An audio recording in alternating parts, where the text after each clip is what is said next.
forth in these ways as the students whom I'm teaching in the school. আমাদের জীবনে আমরা প্রত্যেকেই সফল হতে চাই, কিন্তু প্রশ্ন হলো সফলতা কিভাবে আসে? আমরা কি সফলতাকে দৌড়ে ধরব, নাকি এমন কিছু করব যাতে সফলতা নিজেই আমাদের পায়ে এসে পড়বে?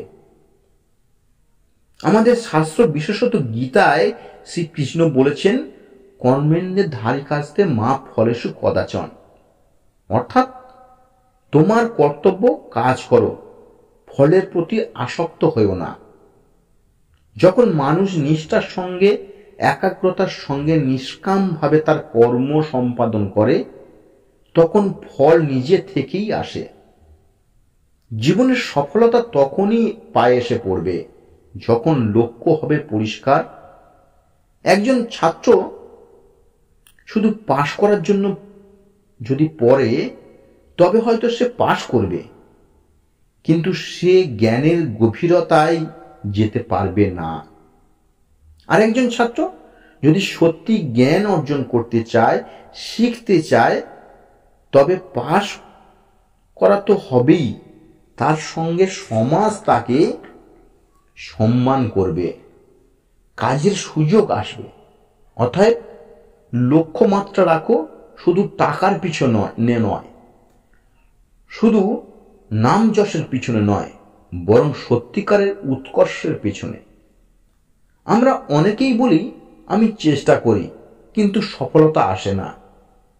কিন্তু ভেবে দেখো, তুমি কি সত্যি অধ্যবসায়ের সঙ্গে চেষ্টা করছো? একদিন বই পড়ে দুদিন ছেড়ে দিলে সফলতা আসবে না। গাছ লাগিয়ে প্রতিদিন জল না দাও, সূর্যের আলো না পায়, তবে গাছ শুকিয়ে যাবে। তেমনি আমাদের পরিশ্রম ধারাবাহিকতার সাথে হতে হবে। সফলতা তখনই বাধ্য হবে তোমার কাছে আসতে। সফলতা শুধু বাইরে নয়, ভেতরের একটি ব্যবহার। বড় বড় ব্যবসায়ী বা নেতা আছে যাদের প্রচুর অর্থ আছে, কিন্তু অন্তরে শান্তি নেই। সত্যিকারের সফলতা হলো যখন বাইরের সাফল্য এবং ভেতরের শান্তি একসাথে থাকে। এই ভেতরের শান্তি কিন্তু আসে সততা থেকে। সততার উপর দাঁড়ানো সাফল্য স্থায়ী হয়।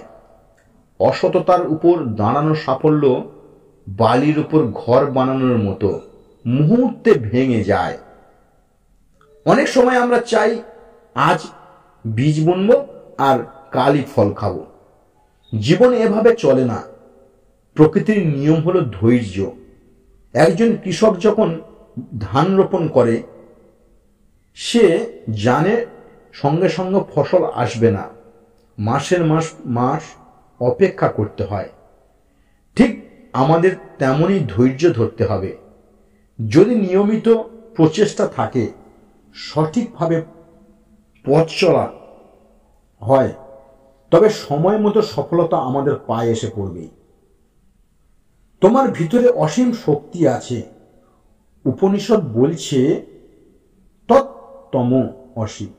তুমি অসীম, তুমি অমৃত স্বরূপ। তোমার মধ্যে অপরিসীম সম্ভাবনা রয়েছে।